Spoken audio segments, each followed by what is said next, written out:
If you walked out of Parasite thinking, okay, I get what happened, but what did it mean? You're exactly where you're supposed to be. Because the ending of this movie isn't just a shocking twist or a brutal finale designed to leave you speechless. It's a carefully constructed trap. Bong Joon-ho gives you the kind of story that feels like it's heading toward a clever resolution, and then at the very last moment, he pulls the floor out from under you and forces you to look straight down into what the film has really been about the entire time. And yes, by the end of this video, you'll fully understand why the final scenes hit so hard, what that last fantasy really means, and why the movie's ending is basically a cruel joke told with a smile. But to understand the ending, you have to go back to the moment when everything starts to collapse, the rainstorm. The turning point in Parasite is marked by a sudden and violent downpour, the kind of storm that feels like the world itself is flipping upside down. It's the night the Kim family is forced to confront the truth hidden beneath the Park family's perfect home. Moon Gwang, the original housekeeper, has been secretly sheltering her husband in the bunker underneath the mansion for over 4 years. That revelation doesn't just change the plot, it transforms the entire movie. Because once we discover that someone has been living below the Park family the whole time, the story becomes less about one poor family trying to climb upward and more about an entire social structure built on layers of people being crushed beneath one another. And what's brilliant is that this rainstorm doesn't come out of nowhere. Bong foreshadows it earlier in the film through something that seems almost insignificant at first, the moment when Ki-woo's father Ki-taek sprays water at a drunk man outside their semi-basement apartment. It's a chaotic little scene, a small burst of water in a dirty street, but it sets the stage for what's coming. Water is a weapon. Water is a divider. Water is something the poor can never escape. For the Park family, the rain is barely a problem. It's an inconvenience, nothing more. It ruins their camping trip, sure, but their biggest concern is that they have to improvise a fun weekend. They'll just go back home, relax, and make the best of it. But for the Kim family, the exact same storm is an apocalypse. It doesn't simply ruin a plan, it destroys their living space, floods their home, wipes out their belongings, and reminds them that they don't live in a world built to protect them. And Bong makes this inequality painfully visual by showing the Kim family's journey home. The Parks live on a hill, high above the city, in a clean, modern mansion with huge glass windows that frame the rain like it's a calming painting. The Kim family, meanwhile, has to travel downward, step by step, deeper and deeper into the city's underbelly.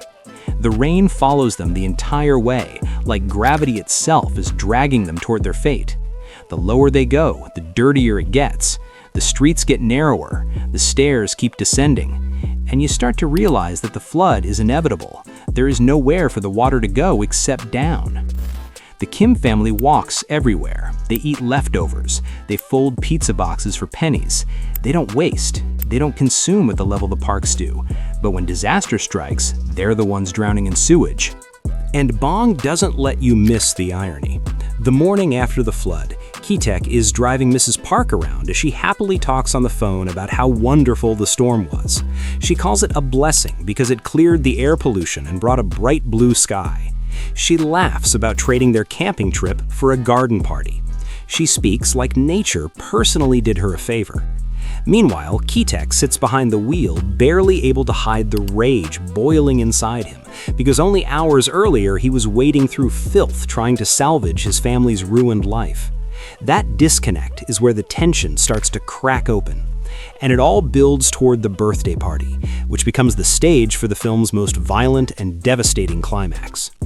The Park family throws the party for Dasong, their young son. It's meant to be cheerful and innocent, but it's loaded with symbolism. This birthday also marks the anniversary of Dasong's traumatic encounter with Goon-se, the man living beneath the house. Goon-se saw him in the middle of the night and believed he'd seen a ghost. That detail matters because Goon-se isn't just a man in a bunker. He's a symbol of the hidden poor, the people capitalism buries underground until they barely exist in society anymore. This theme connects to why Parasite resonated so strongly not just in South Korea, but in the United States too. Both countries have widening wealth gaps, and that's part of why the film's story feels so universal. Bong himself even commented on how shocked he was when he saw the trailer for Jordan Peele's Us, because the thematic overlap was so strong. Both films deal with doubles. Both show two groups of people who mirror each other, one above ground and one below, one privileged and one hidden. It's not subtle. Mr. Park even recruits Q-Tech to participate in a fake Native American battle, complete with stereotypical costume and headdress.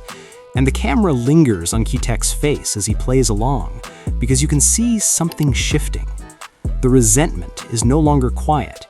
He's being forced to perform, to entertain, to humiliate himself for the comfort of people who don't even recognize his humanity. But when Ki-woo brings it into the bunker, he isn't carrying it like a weapon. He's carrying it like an offering, a peace gesture, maybe even an apology. It's as if he still believes he can solve the conflict through negotiation, through reason, through some kind of shared understanding. And that's what makes the moment so brutal when Gunsei uses that very rock to smash Ki-woo's skull. The Parks keep distance from the poor, not just physically, but emotionally. They want the labor, not the mess. They want the service, not the suffering.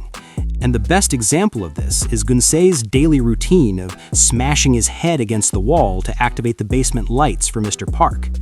The rich man assumes the lights are motion sensors. He has no idea a human being is bleeding in the dark just to make his house function smoothly. That's what capitalism does in this film. It makes labor invisible. But now, the invisible is rising. When Gunsei finally emerges from the basement, no one reacts fast enough. The party theme is warrior, so the blood smeared on his face almost looks like makeup. He blends into the celebration for just a moment, long enough for the violence to slip in unnoticed. And then he heads straight for Ki-jong, the Kim daughter, driven by revenge. His wife is dead, he blames the Kims, and in his mind, the people who hurt him aren't the rich family above him, they're the poor family beside him. This is one of the most tragic and important points in Parasite, the lack of solidarity among the working poor.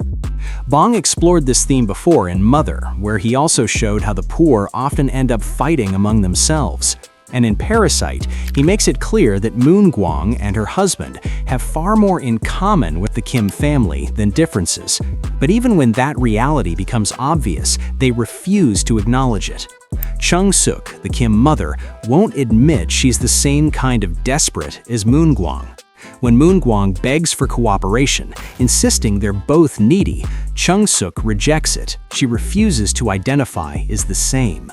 Because admitting similarity would mean admitting how close they are to falling all the way down. This is the system. It keeps people divided by tiny differences in status, convincing them to fight for scraps rather than challenge the structure itself. And the movie's most defining moment of rage comes when Ki-tak watches his daughter dying. As Ki-jong bleeds out, Mr. Park keeps yelling at Ki-tak to hand over the keys to the Mercedes, not asking if she's okay, not helping, not showing concern, just demanding the keys like that's the most urgent thing in the world. When Ki-tak doesn't respond fast enough, Mr. Park grabs the keys himself, and in doing so, he catches the smell. So Ki-tak snaps. And then, the chaos ends as abruptly as it began. This is where Bong delivers the cruelest part of the story, the ultimate downward movement. And then Ki-woo writes his father a letter. He vows to work every day until he can afford to buy the mansion. He promises that one day his father won't have to hide anymore. And he writes the most heartbreaking line in the film. All his father will need to do is walk up the stairs. That sentence sounds hopeful, like a dream. Like an ending where everything gets fixed, like a future where hard work pays off. But Bong doesn't let you stay in that illusion. Bong described this final shot as a surefire kill, meant to destroy any last hope the audience might be clinging to. If you thought Ki-woo might actually succeed, that shot exists to crush that belief. And the credits make it even darker. 564 years. That number isn't just a joke. It's Bong's final message, a cold calculation designed to express his fear that the system he critiques in Parasite will not improve, not in his lifetime and not even in his son's. Bong Joon-ho may be famous for monster movies, But in Parasite, the monsters don't have claws or fangs. They don't roar. They don't crawl out of the ocean. They're invisible. They're built into the stairs. They're built into the walls. They're built into the air people breathe, into the sunlight some people never get, into the smell that marks you as less than.